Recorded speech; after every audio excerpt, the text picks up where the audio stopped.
إن الحمد لله نحمده ونستعينه من يهده الله فلا مضل له ومن يضلل فلا هادي له وأشهد أن لا إله إلا الله وأن محمد رسول الله صلى الله تعالى عليه وعلى آله وسلم تسليما كثيرا. أما بعد، أعوذ بالله من الشيطان الرجيم. كان الناس أمة واحدة فبعث الله النبيين مبشرين ومنذرين وأنزل معهم الكتاب بالحق ليحكم بين الناس فيما اختلفوا فيه وما اختلف فيه إلا الذين أوتوه من بعد ما جاءتهم البينات بغيا بينهم فهدى الله الذين آمنوا لما اختلفوا فيه من الحق بإذنه والله يهدي من يشاء إلى صراط مستقيم. محترم سامعین گرامی و حاضرین، السلام علیکم. آپ کے سامنے اللہ سبحانہ و تعالیٰ کی لا ریب و بے عیب کتاب قرآن المجید میں سے سورۃ البقرہ کی آیت نمبر 213 تلاوت کی ہے. مالک فرماتا ہے کان الناس امۃ واحدہ، ابتدا کے اندر لوگ ایک ہی طریقے پر تھے، ایک امت تھے. تمام انسان ایک امت کی صورت میں زندگی بسر کرتے تھے. پھر اختلاف رونما ہونا شروع ہوئے. فبعث اللہ النبیین، تو ان اختلافات کو ختم کرنے کے لیے اللہ سبحانہ و تعالی نے اپنے انبیاء کو مبعوث فرمایا، مبشرین و منذرین. ان میں یہ جو انبیاء کی بعثت کے دو ہی مقاصد تھے، وہ خوشخبری سناتے تھے ان لوگوں کو جو اللہ سبحانہ و تعالیٰ کے احکامات پر عمل کرنے والے تھے، اور ڈراتے تھے ان لوگوں کو جو اللہ سبحانہ و تعالیٰ کے احکامات سے روگردانی کی روش اختیار کیے ہوئے تھے. وَأَنزَلَ مَعَهُمُ الْكِتَابَ، اور ان انبیاء کے ساتھ مالک نے کتابیں بھی نازل فرمائیں. بالحق لیحکم بین الناس فیما اختلفوا فیہ، حق کے ساتھ ان کتاب کا نزول ہوا، اور مقصد یہ تھا کہ یہ کتاب فیصلہ کر دیں ان امور میں جن میں انسان باہم اختلاف کا شکار تھے. اس کے بعد مالک نے ایک بڑی اہم حقیقت سے پردہ اٹھایا کہ وَمَا اخْتَلَفَ فِيهِ، در حقیقت اختلاف کیا ہی ان لوگوں نے تھا إِلَّا الَّذِينَ أُوتُوهُ مِن بَعْدِ مَا جَاءَتْهُمُ الْبَيِّنَاتُ بَغْيًا بَيْنَهُمْ، جن کے پاس واضح علم تھا، جن کے سامنے رب کی کھلی نشانیاں آ چکی تھیں، سب کچھ جانتے بوجھتے اختلاف کی روش کو اختیار کیا کچھ لوگوں نے. اور وجہ کیا تھی؟ بغیم بینہم، آپس کی ضد اور ہٹ درمی، ایک دوسرے کو نیچا دکھانا، یہ اصل مقصد تھا. فہد اللہ الذین آمنوا، پس ہدایت کی رہنمائی اللہ عز و جل نے عطا فرمائی اہل ایمان کو. لما اختلفوا فیہ من الحق باذنی، جن اختلافات کا شکار وہ ہو گئے تھے اپنے حق کے ساتھ. واللہ یہدی من یشاء الی صراط مستقیم، اور اللہ جسے چاہتا ہے صراط مستقیم کی ہدایت عطا فرما دیتا ہے. تو یہاں اس آیت میں اللہ عز و جل نے انسانوں کی ساری تاریخ کو سمو دیا ہے کہ اللہ سبحانہ و تعالیٰ نے تو انسانوں کو ایک امت ہی بنایا تھا. مختلف مذاہب اور پھر ان مذاہب کے اندر مکاتب فکر اور فرقے، گروہ اور پارٹیاں، یہ نہ تو اللہ عز و جل نے اس انداز سے انسان کی ابتدا کی، اور نہ ہی اللہ عز و جل کی منشا ہے، بلکہ اللہ عز و جل کی منشا اور اس کا حکم تو واضح ہے کہ وہ انسانوں کو ہر قسم کی تفریق سے بالا تر صرف ایک اللہ کے بندوں کے روپ میں دیکھنا چاہتا ہے. لیکن انسان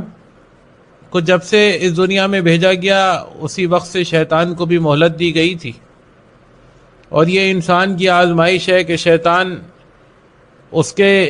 ساتھ وسوسہ اندازی کرتا ہے اور ہر اس کام کے کرنے کی طرف انسان کو راغب کرتا ہے جس سے رحمان ناراض ہوتا ہے. اور فرقہ واریت بھی انہی چیزوں میں سے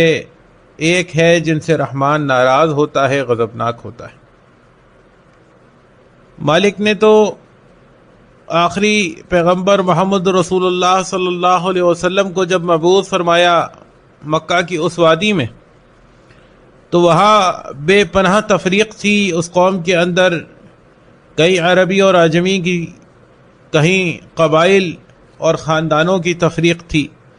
کہیں کالے اور گورے کی تفریق تھی، کہیں آزاد اور غلام کی تفریق تھی. اور مالک نے اس ساری تفریق کو ختم کر کے اللہ کے نبی صلی اللہ علیہ وسلم پر ایمان لانے والے اصحاب کو ایک لڑی میں پرے ہوئے موتیوں کی طرح کر دیا. نبی علیہ السلام کی دعوت سورہ آل عمران آیات نمبر 102 تا 104 کے اندر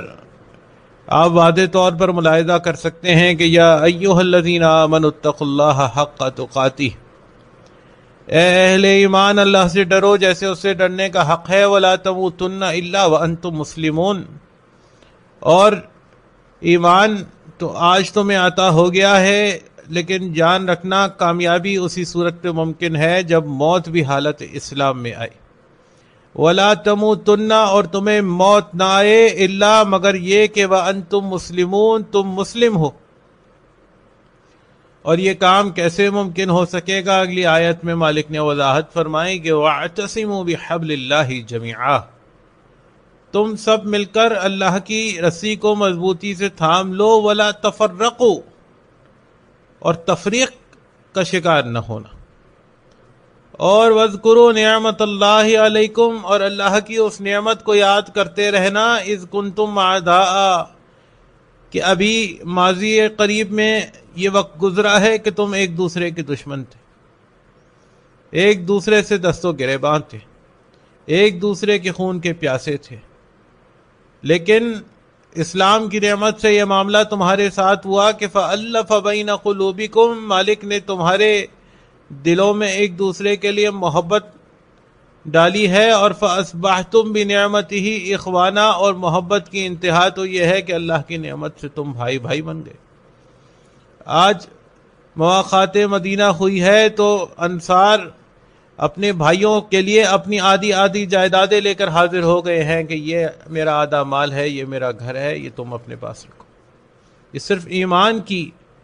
یہ حلاوت تھی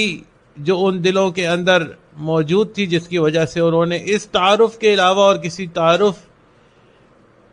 کی فکر ہی نہ کی کہ یہ ہمارے اہل ایمان بھائی ہیں، ہم بھی اللہ پر ایمان لے کر آئے ہیں، یہ بھی اللہ پر ایمان لے کر آئے ہیں، یہ اللہ کا حکم پورا کر کے اپنے گھر بار چھوڑ کر آئے ہیں، ہمیں اللہ کا حکم کر کے ان کی بہترین مہمان نوازی کرنی. مالک نے ذکر بھی فرمایا کہ ان الذین آمنوا وہاجروا وجاہدوا فی سبیل اللہ والذین آووا ونصروا اولئک بعضهم اولیاء بعض، کہ جو ایمان لائے، اللہ کے حکم پر ہجرت کی، اللہ کے راستے میں جہاد کیا، اور جنہوں نے ان کی مدد کی اور مہمان نوازی کی، یہ سب ایک دوسرے کے دوست ہیں. اور یہاں بھی فرمایا فَأَصْبَحْتُمْ بِنِعْمَتِهِ إِخْوَانًا،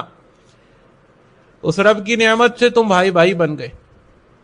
اور یہ تو دنیاوی معاملہ تھا. اخروی انجام کے اعتبار سے وَكُنْتُمْ عَلَى شَفَا حُفْرَةٍ مِّنَ النَّارِ،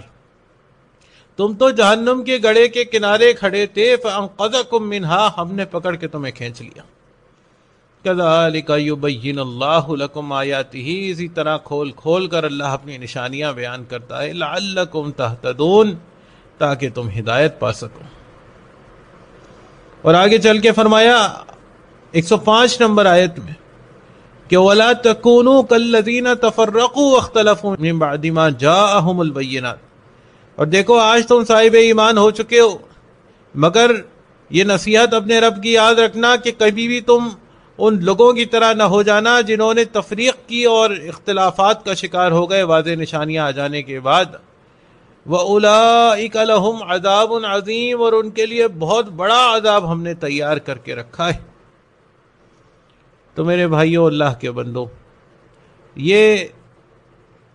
رب کا حکم ہے کہ اللہ کے بندے اللہ پر ایمان لانے کے بعد ہر قسم کی تفریق، تقسیم اور فرقہ واریت سے اپنے آپ کو آزاد کریں اور ایک امت مسلمہ بن جائیں، اور رب کے نافرمانوں کی روش ہر دور میں یہ رہی ہے کہ وہ ایک امت مسلمہ بننے کے بجائے مختلف فرقوں، گروہوں، مسلکوں اور پارٹیوں میں تقسیم رہے، اور یہ تفریق صرف اور صرف اس وجہ سے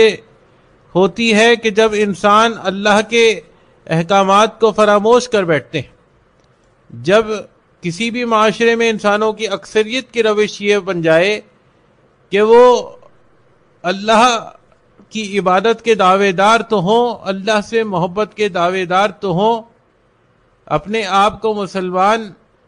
کہلوانے کے دعوے دار تو ہوں، لیکن حقیقتاً نہ ان کو اپنے رب سے محبت ہو، نہ ان کے نظر میں اپنے رب کا وقار ہو۔ یہی وہ وجہ ہے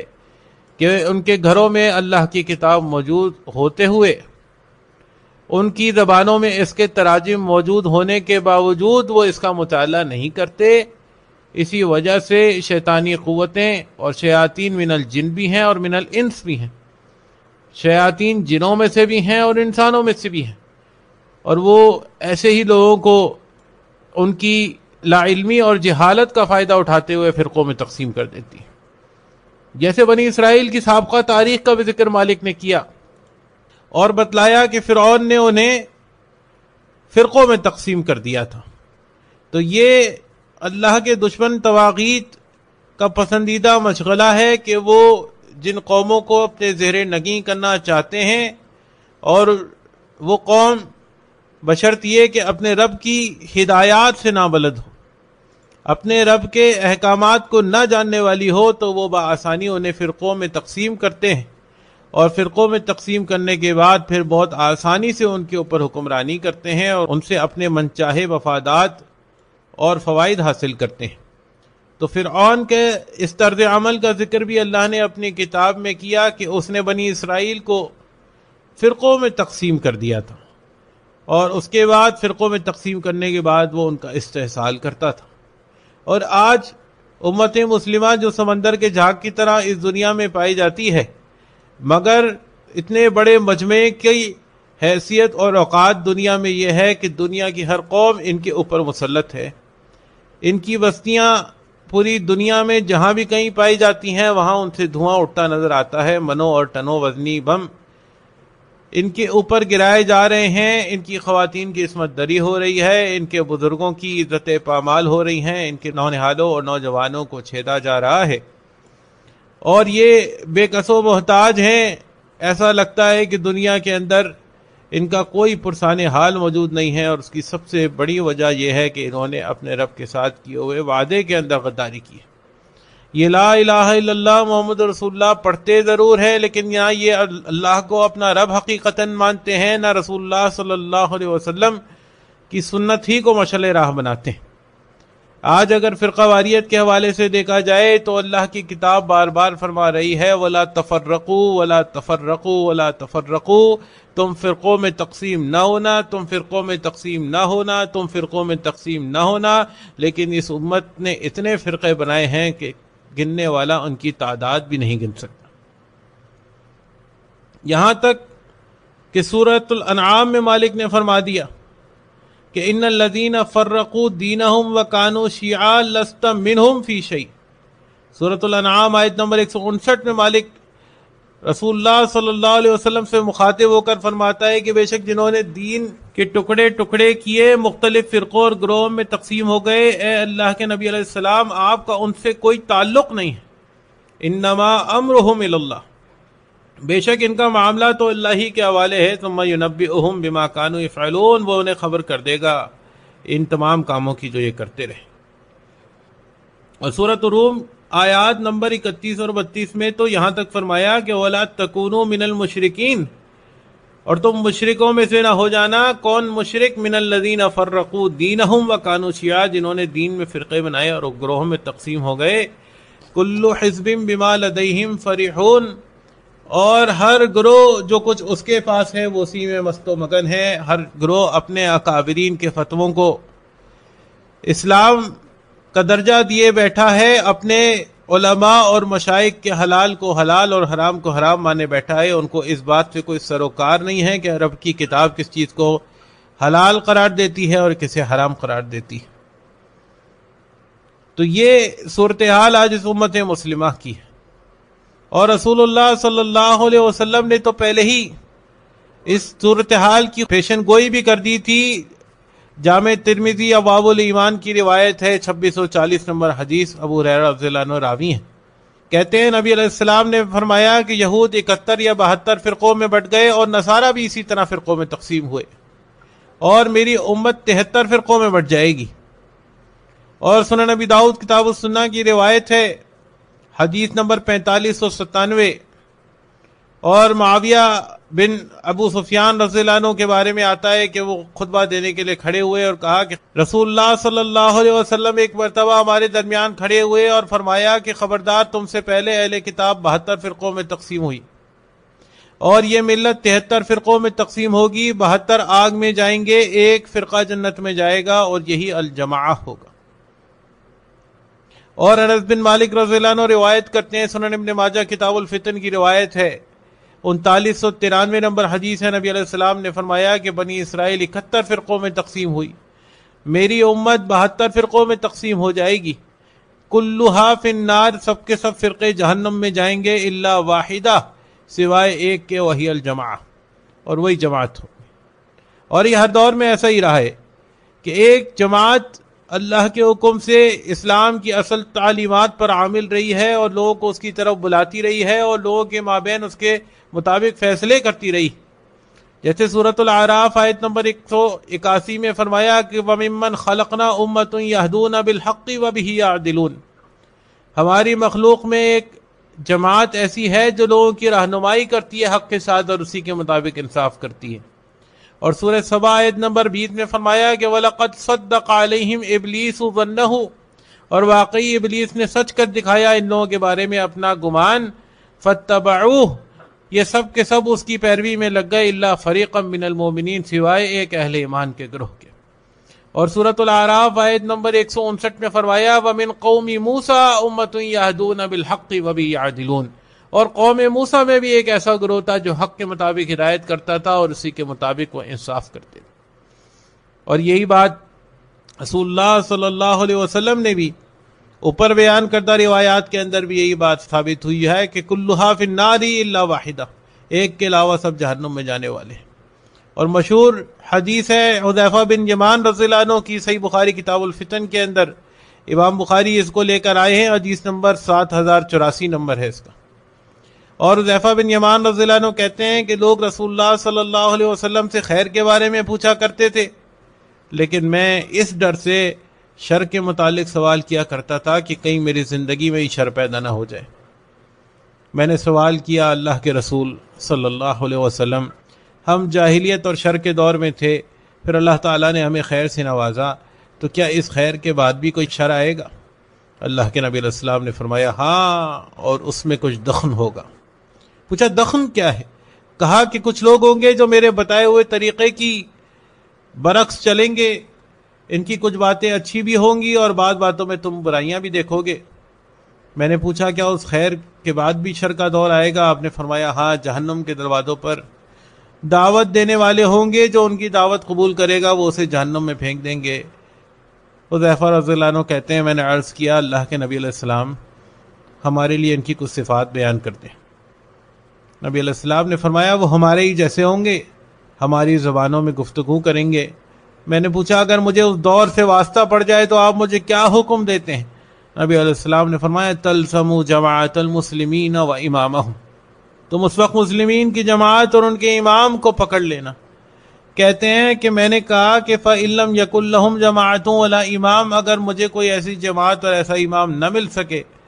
پھر کیا حکم دیتے ہیں؟ اللہ کے نبی علیہ السلام نے حکم دیا فَاعْتَزِلْ تِلْكَ الْفِرَقَ كُلَّهَا، ان میں سے ہر ایک فرقے سے علیحدہ ہو جانا، وَلَوْ أَن تَعَضَّ بِأَصْلِ شَجَرَةٍ حَتَّى يُدْرِكَكَ الْمَوْتُ وَأَنْتَ عَلَى ذَلِكَ، یہاں تک کہ تجھے درخت کی جڑیں چبانا پڑ جائیں، اور یہاں تک کہ ایسی حالت میں تجھے موت آ جائے مگر کسی فرقے میں شامل نہ ہونا۔ یہ اللہ کے نبی علیہ السلام کا فرمان ہے، اور دوسری طرف امت مسلمہ کی صورتحال ہے کہ کہیں سنی اور شیعہ کی تفریق ہے، اور کہیں اہل سنت میں دیکھا جائے تو کوئی دیوبندی ہے، کوئی بریلوی ہے، کوئی اہل حدیث ہے، کوئی شیعہ ہے، کوئی مالکی ہے، کوئی شافعی ہے، کوئی حنبلی ہے۔ الغرض اتنے فرقے، اتنے گروہ، اتنے مسالک اور اتنی پارٹیاں ہیں کہ کوئی گننے والا اگر شمار بھی کرنا چاہے تو نہیں گن سکتا، جبکہ کتاب اللہ بار بار پکار رہی ہے کہ وَلَا تَفَرَّقُوا، فرقے نہ بنانا۔ تو در حقیقت ان فرقوں کے بانی تو وہی ہیں، جیسے سورۃ البقرہ کی آیت نمبر 213 میں مالک نے بیان فرمایا کہ سب کو جانتے بوجھتے انہوں نے فرقے بنائے۔ یہ 12 سال، 18 سال، 20 سال مدارس میں لگانے والے کتاب اللہ کے ایک ایک حرف سے واقف ہیں، یہ کتاب اللہ کی تمام تعلیمات سے واقف ہیں، یہ اپنے رب کی بار بار کی گئی ان نصیحتوں سے واقف تھے کہ وَلَا تَفَرَّقُوا، فرقے نہ بنانا۔ اس کے باوجود انہوں نے ایک دوسرے کی ضد اور ایک دوسرے کے بغض کے اندر ان فرقوں کو جنم دیا۔ اور آج عوام کی صورتحال یہ ہے کہ کل حزب بما لدیہم فرحون، ہر فرقے کے پاس جو کچھ ہے وہ اسی میں مست و مگن۔ یہ صورتحال اس کی ایک ہی وجہ ہے کہ مالک نے ہمیں جس مقصد کے لیے اس دنیا میں بھیجا، اپنی عبادت کے لیے، اس مقصد کو ہم بھول چکے ہیں۔ اس مقصد کو اگر یاد رکھا ہوتا تو اللہ کی کتاب کا مطالعہ ہم نے ضرور کیا ہوتا۔ ہم اپنی زندگی کے جملہ معاملات میں کتاب اللہ اور سنت رسول صلی اللہ علیہ وسلم سے رہنمائی لیتے ہوئے نظر آتے، اور اگر ہم واقعی بحیثیت امت کتاب اللہ سے رہنمائی لیتے تو پھر ہم اختلاف کا شکار نہ ہوتے، کیونکہ مالک نے تو اس قرآن کے حق ہونے کے دلیل دیتے ہوئے سورۃ النساء آیت نمبر 82 میں فرمایا کہ وَلَوْ كَانَ مِنْ عِنْدِ غیر اللہ لوجدوا فیہ اختلافا کثیرا، اگر یہ قرآن اللہ کے سوا کسی اور کی طرف سے ہوتا تو یقیناً آپ اس میں بہت اختلاف پاتے۔ حقیقت یہ ہے کہ یہ قرآن اختلاف سے پاک کتاب ہے، اور رب تعالیٰ اپنے بندوں کو اختلافات سے بچنے کے لیے اسی کتاب سے تمسک اختیار کرنے کا حکم صادر فرماتا ہے۔ فرمایا وَمَا اخْتَلَفْتُمْ فِيهِ مِنْ شَيْءٍ فَحُكْمُهُ إِلَى اللَّهِ، تمہارے درمیان جب بھی کوئی تنازع ہوگا تو اس کا فیصلہ حکم اللہ سے ہوگا، اللہ کے حکم سے ہوگا۔ اور حکم اللہ کی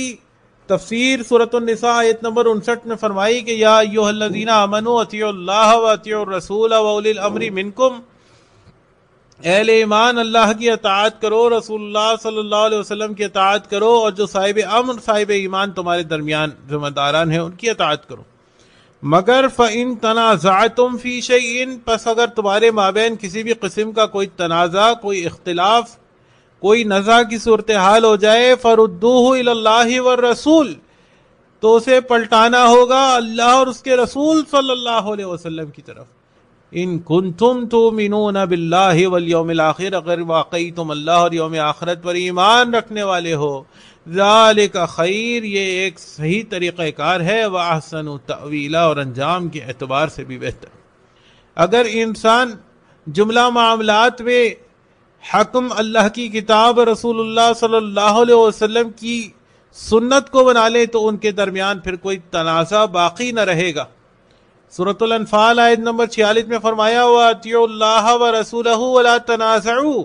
اور اللہ اور اس کے رسول صلی اللہ علیہ وسلم کی اطاعت کرو اور آپس میں نہ جھگڑنا، فَتَفْشَلُوا، ایسا کیا تو تم بزدل ہو جاؤ گے، وَتَذْهَبَ رِيحُكُمْ، اور تمہاری ہوا اکھڑ جائے گی، وَاصْبِرُوا إِنَّ اللَّهَ مَعَ الصَّابِرِينَ، اور صبر سے کام لو، اللہ صبر کرنے والوں کے ساتھ ہے۔ ہم نے اللہ اور اس کے رسول صلی اللہ علیہ وسلم کی اطاعت سے پہلو تہی کی، اسی وجہ سے ہم آپس کے اختلافات کا شکار ہوئے۔ فرقہ واریت اور مسلک پرستی کا شکار ہونے کے بعد اللہ کے حکم کی مصداق ہماری ہوا اکھڑ گئی،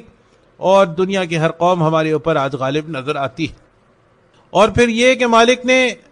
اس فرقہ واریت کو اپنے عذابات میں سے ایک عذاب بھی قرار دیا۔ سورۃ الانعام آیت نمبر 65 میں فرمایا قل، کہہ دیجئے اللہ کے نبی علیہ السلام، هو القادر على ان يبعث عليكم عذابا من فوقكم، وہ تو رب تو اس بات پر قادر ہے کہ تمہارے اوپر سے کوئی عذاب تم پر نازل فرمائے، او من تحت ارجلكم، یا تمہارے قدموں کے نیچے سے کوئی عذاب لے آئے، او يلبسكم شيعا، یا تمہیں گروہ میں تقسیم کر دے، ويذيق بعضكم بأس بعض، اور ایک گروہ کو دوسرے گروہ کی طاقت کا مزہ چکھا دے۔ تو میرے بھائیوں، اللہ کے بندوں، یہ اللہ کے عذابات میں سے ایک عذاب آج اس امت کے اوپر آ چکا ہے، اور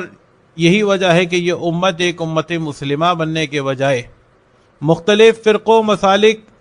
پارٹیوں اور دھڑوں کے اندر تقسیم ہو گئی ہے۔ کہیں دینی تفریق کا عذاب ہے، کہیں لسانی تفریق کا عذاب ہے، کہیں ملک و قوم کی تفریق کا عذاب ہے، اور یہی وجہ ہے کہ ہمارے دشمن ہمارے اوپر مسلط ہیں۔ یہاں تک کہ وہ دشمن، وہ قوم یہود بھی، جس کے بارے میں مالک کہتا ہے کہ ضربت علیہم الذلۃ اینما ثقفوا، ذلت و مسکینی ان پر تھوپ دی گئی جہاں بھی کہیں یہ پائے گئے،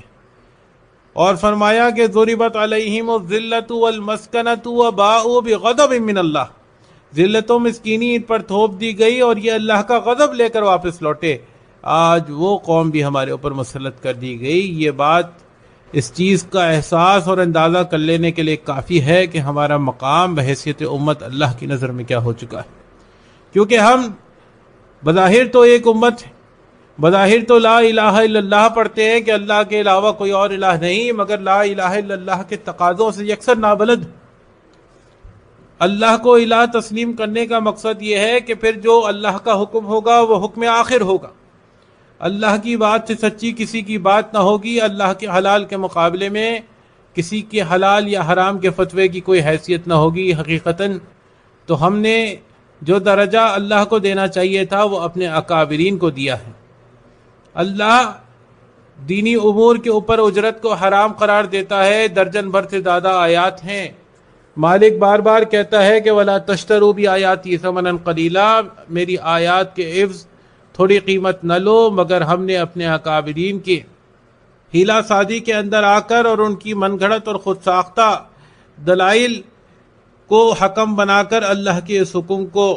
منسوخ کر دیا ہے عملاً۔ یہی وجہ ہے کہ کوئی مسجد ایسی نظر نہیں آتی جہاں امام امامت کی اجرت نہ لیتا ہو،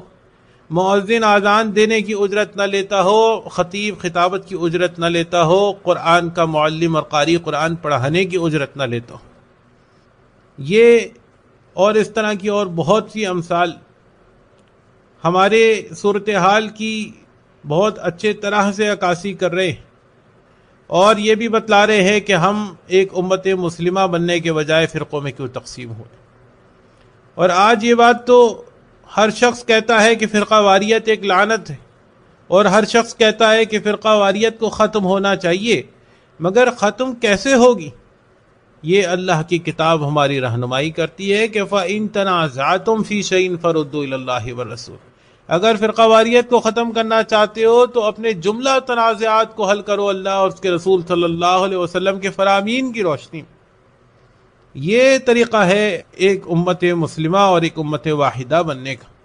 اور سورۃ الانعام آیت نمبر 153 میں فرمایا وَإِنَّ هَذَا صِرَاطِي مُسْتَقِيمًا فَاتَّبِعُوهُ، اور یہ میرا سیدھا راستہ ہے، یہ کتاب اللہ، یہ ہے صراط مستقیم، سیدھا راستہ، فَاتَّبِعُوهُ، پر اس کی پیروی اختیار کرو، وَلَا تَتَّبِعُوا السُّبُلَ فَتَفَرَّقَ بِكُمْ عَنْ سَبِيلِهِ، اور دیگر راستوں کی پیروی نہ کرنا ورنہ راستے سے گم ہو جاؤ گے، فرقوں کا شکار ہو جاؤ گے۔ ذَلِكُمْ وَصَّاكُمْ بِهِ، یہ نصیحت تمہیں اس لیے کی جا رہی ہے لَعَلَّكُمْ تَتَّقُونَ، شاید تم اللہ کے عذاب سے بچ جاؤ۔ اور کتاب اللہ جگہ جگہ یہ دعوت دے رہی ہے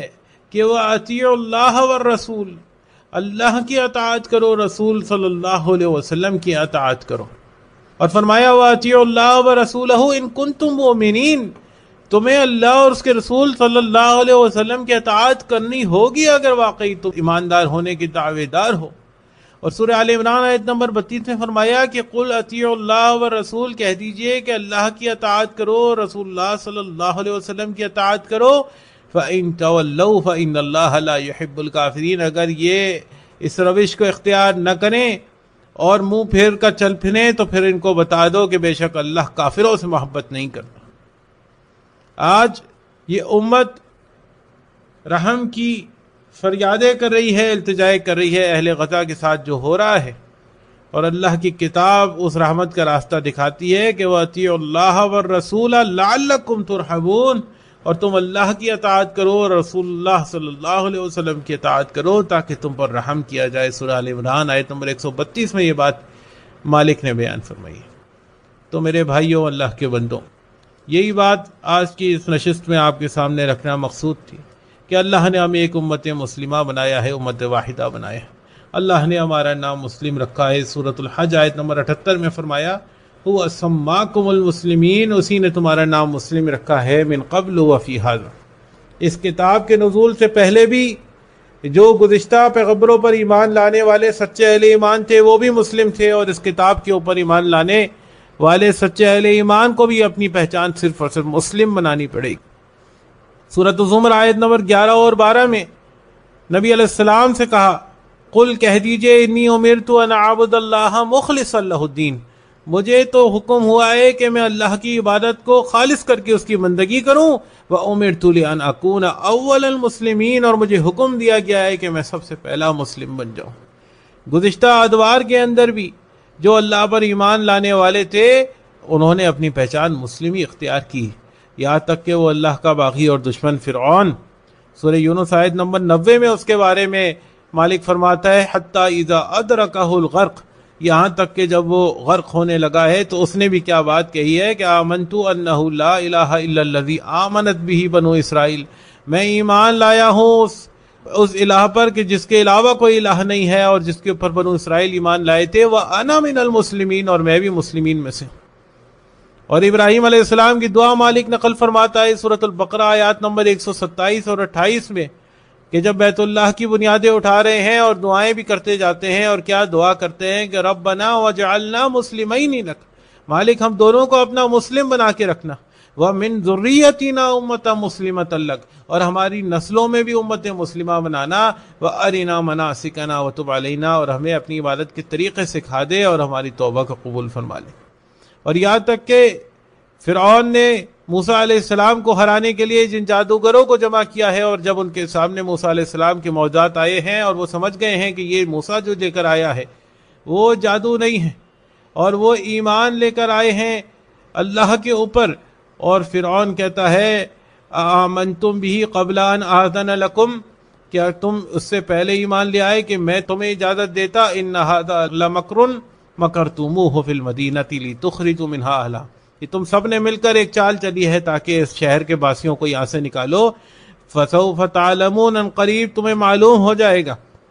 لأقطعن ایدیکم وارجلکم من خلاف، میں تمہارے ہاتھ اور پاؤں مخالف سمتوں سے کٹوا دوں گا، ثم لأصلبنکم اجمعین، پھر تم سب کو صلیب سزائے موت دی جائے گی۔ وہ جواب دیتے ہیں انا الی ربنا منقلبون، بے شک ہم نے لوٹ کر تو اپنے رب کے پاس جانا ہے، وما تنقم منا الا ان آمنا بآیات ربنا لما جاءتنا، اور اس کے سوا تجھے کیا بات بری لگی ہے کہ جب ہمارے رب کی نشانیاں ہمارے پاس آ گئیں تو ہم ان پر ایمان لے آئے، اور ساتھ دعا کرتے ہیں ربنا افرغ علینا صبرا، مالک تو ہمارے اوپر صبر و استقامت کے دروازے کھول دے، وتوفنا مسلمین، اور ہم مرے تو مسلم ہی مرے۔ اور موسیٰ علیہ السلام کے بارے میں آتا ہے سورہ یونس آیت نمبر 84 میں وقال موسیٰ، اور موسیٰ نے کہا یا قومی ان کنتم آمنتم باللہ، اے میری قوم اگر تم واقعی اللہ پر ایمان لے کر آئے ہو، فعلیہ توکلوا، پس تو اسی پر توکل کرو، ان کنتم مسلمین، اگر تم واقعی مسلم۔ اور سورۃ الحجر آیت نمبر 2 میں دنیا کے اندر کتاب و سنت کا انکار کرنے والے کی حسرت مالک بیان فرماتا ہے کہ ربما یود الذین کفروا لو کانوا مسلمین، اس وقت یہ کافر بھی آرزو کرے گا کہ کاش وہ مسلم ہوتا۔ تو یہ اور اس طرح کی بہت سی آیات ہیں جو قرآن کے اندر موجود ہیں جو اس طرف نشاندہی کر رہی ہیں کہ اللہ نے اس کتاب پر ایمان لانے والوں کا نام مسلم رکھا ہے، لیکن آج غور کیجئے پھر کس نے ہمیں سنی اور شیعہ بنایا، پھر کس نے ہمیں دیوبندی، بریلوی، اہل حدیث، حنبلی، مالکی، شافعی اور حنفی بنایا؟ یقیناً انہوں نے بنایا جو اس کتاب اللہ کی غلط تشریحات ہمارے سامنے رکھنے والے ہیں، اور در حقیقت وہ کتاب اللہ سامنے کھول کر اپنے اکابرین کا دین ہمارے سامنے رکھنے والے ہیں۔ سورہ آل عمران میں مالک نے بنی اسرائیل کے ایسے علماء کی نشاندہی کی تھی، اور پھر نبی علیہ السلام نے بتلایا بھی کہ میری امت بھی قدم بقدم اور بالش ببالش پیروی کرے گی۔ ان کے علماء سو کا بھی یہی طریقہ کار تھا، جیسے مالک فرماتا ہے وَإِنَّ مِنْهُمْ فَرِيقًا يَلْوُونَ أَلْسِنَتَهُمْ بِالْكِتَابِ، کہ ایک ان میں ایسا فریق ہے جو کتاب اللہ پڑھتے ہوئے اپنی زبانوں کو ایسا مروڑتا ہے لِتَحْسَبُوهُ مِنَ الْكِتَابِ وَمَا هُوَ مِنَ الْكِتَابِ کہ تمہیں لگے گا کہ یہ کتاب اللہ سے بات بیان کر رہا ہے، لیکن حقیقتاً وہ کتاب اللہ سے بات نہیں بیان کرتا۔ وَيَقُولُونَ هُوَ مِنْ عِنْدِ اللَّهِ وَمَا هُوَ مِنْ عِنْدِ اللَّهِ، اور یہ بات بیان کرتے ہیں اور کہتے ہیں کہ یہ اللہ کی طرف سے ہے، حالانکہ حقیقتاً وہ اللہ کی طرف سے نہیں ہوتی۔ وَيَقُولُونَ عَلَى اللَّهِ الْكَذِبَ وَهُمْ يَعْلَمُونَ، اور یہ اللہ پر جھوٹ باندھتے ہیں اور یہ جانتے ہیں کہ جو یہ کہہ رہے ہیں وہ جھوٹ ہے۔ آج بھی میرے بھائیوں یہی بات ہے، اللہ کی کتاب ایک امت مسلمہ بنانے کے لیے آئی ہے اور یہ ایک صراط مستقیم پر انسانوں کو چڑھانے کے لیے آئی ہے۔ لیکن آج جتنے بھی مسالک کے علماء ہیں، مفتیان ہیں، اکابرین ہیں، وہ اسی کتاب کو بظاہر دلیل بناتے ہوئے اپنا اپنا مسلک اور اپنے اپنے فرقے کی تبلیغ اور ترویج کے اندر مصروف ہیں، حالانکہ حقیقت تو یہ ہے کہ ان ھذا القرآن یہدی للتی ہی اقوم، یہ قرآن وہ راستہ دکھاتا ہے جو سب سے سیدھا ہے، اور یہ اکابرین وہ راستہ دکھاتے ہیں جو سب کے راستے جدا جدا ہیں۔ میرے بھائیو، اللہ کے بندوں، اگر کل آخرت میں بہترین گھر کے ہم امیدوار ہیں تو اس دنیا میں امت مسلمہ بن کر رہنا ہوگا، ہر قسم کی تفریق اور اختلاف سے باز آنا ہوگا، اور باہمی جو بھی اختلافات ہو جائیں اس کے لیے ہمارے اوپر لازم ہے کہ ہم کتاب اللہ اور سنت رسول صلی اللہ علیہ وسلم کی طرف لوٹا کر اپنے ان اختلافات کو ختم کریں۔ اور یہی وہ طریقہ تھا جو صحابہ اکرام علیہم رضوان کا طریقہ تھا۔ کتنی امثال احادیث میں ملتی ہیں کہ بڑے بڑے جید صحابہ ہیں، غلطی ہر انسان سے ہو سکتی ہے، کوئی سوال پوچھا گیا ہے، کوئی جیسا جواب دے دیا، اور اس کے مقابلے میں جب کتاب اللہ کی کوئی آیت پیش کی گئی ہے یا رسول اللہ صلی اللہ علیہ وسلم کی سنت پیش کی گئی ہے تو فوراً رجوع کیا۔ یہی اہل ایمان کا طریقہ کار ہونا چاہیے، اور یہی ہر اس شخص کا طریقہ کار ہونا چاہیے جو کل اللہ سے بہترین حالت میں ملاقات کرنا چاہتا ہے۔ اور اگر اس امت کی یہ روش ہو جائے کہ وہ دنیا کے ہر انسان کی بات کو ویریفائی کریں، دنیا کے ہر انسان کی بات کو پرکھیں کتاب اللہ اور سنت رسول صلی اللہ علیہ وسلم کی کسوٹی اور میزان پر، تو یقیناً امت سے یہ تفریق ختم ہو سکتی ہے، اور یقیناً یہ امت وہی امت مسلمہ بن سکتی ہے جیسے ہمارے اسلاف صحابہ اکرام علیہم رضوان نے بن کے دکھایا تھا، اور اللہ نے ان کو دنیا کا امام بنا دیا۔ اور یقیناً رسول اللہ صلی اللہ علیہ وسلم کی پیشن گوئی کے مطابق قیامت کے قائم ہونے سے پہلے دوبارہ وہ دور آنا ہے جب یہ امت صرف اہل ایمان سے اور یہ دنیا صرف اہل ایمان سے بھری ہوگی، مگر اس قافلے کے مسافر صرف وہی بن سکتے ہیں جن کا اوڑھنا اور بچھونا اللہ کی کتاب اور رسول اللہ صلی اللہ علیہ وسلم کی سنت ہو، اور جو ہر قسم کی تفریق اور اختلاف کو کتاب اللہ اور سنت رسول صلی اللہ علیہ وسلم کے میزان پر رکھ کر حل کر سکے۔ اللہ سبحانہ و تعالیٰ سے دعا بھی ہے اور آپ کے سامنے یہ دعوت رکھنا مطلوب بھی ہے کہ اگر آج تک انہی فرقوں اور مسلکوں کے اندر موجود تھے تو آج تو اللہ کی کتاب سامنے آ گئی ہے کہ ان الذین فرقوا دینہم وکانوا شیعا لست منہم فی شیء، بے شک جنہوں نے دین میں فرقے بنائے، گروہ میں تقسیم ہو گئے، اللہ کے نبی علیہ السلام آپ کا ان سے کوئی تعلق نہیں۔ آج تو یہ بات سامنے آ گئی ہے ولا تکونوا من المشرکین من الذین فرقوا دینہم وکانوا شیعا، مشرکوں میں سے نہ ہو جانا جنہوں نے دین میں فرقے بنا لیے اور گروہ میں تقسیم ہو گئے۔ میرے بھائیو، آج تو نبی علیہ السلام کا قول سامنے آ گیا جو انہوں نے اپنے صحابی حذیفہ بن یمان رضی اللہ عنہ کو حکم دیا تھا کہ فاعتزل تلک الفرق کلھا، ان میں سے ہر فرقے سے علیحدہ ہو جانا، ولو ان تعزا باصل شجرۃ حتى یدرکک الموت وانت علی ذلک، یہاں تک کہ تجھے کھانے کو کچھ نہ ملے، درخت کی جڑیں کھا کر زندگی بسر کرنی پڑے اور اسی حالت میں مر جائے مگر کسی فرقے سے وابستہ نہ ہونا۔ یہ میری بات نہیں ہے، یہ میرے اور آپ کے رب کی بات ہے، یہ اس زبان سے نکلی ہوئی بات ہے جس زبان کی رسالت پر ہم ایمان لے کر آتے ہیں، اور جن پر ایمان لائے بغیر ہمارا ایمان کبھی اللہ کے دربار میں مقبول نہیں ہو سکتا، جن سے محبت کا یہ معاملہ ہے کہ نبی علیہ السلام نے فرمایا کہ تم میں سے کوئی ایماندار ہو نہیں سکتا جب تک کہ میں اسے اس کے والدین، اس کی اولاد اور تمام انسانوں سے زیادہ محبوب نہ ہو جاؤں، جن کے فیصلوں کے بارے میں اللہ کی کتاب کہتی ہے کہ تم اس وقت تک ایماندار ہو نہیں سکتے جب تک میرے رسول کے فیصلوں کو اس انداز سے قبول نہ کر لو کہ تمہارے دل میں بھی اس قبولیت، اس فیصلے کے اوپر کوئی گھٹن باقی نہ رہے۔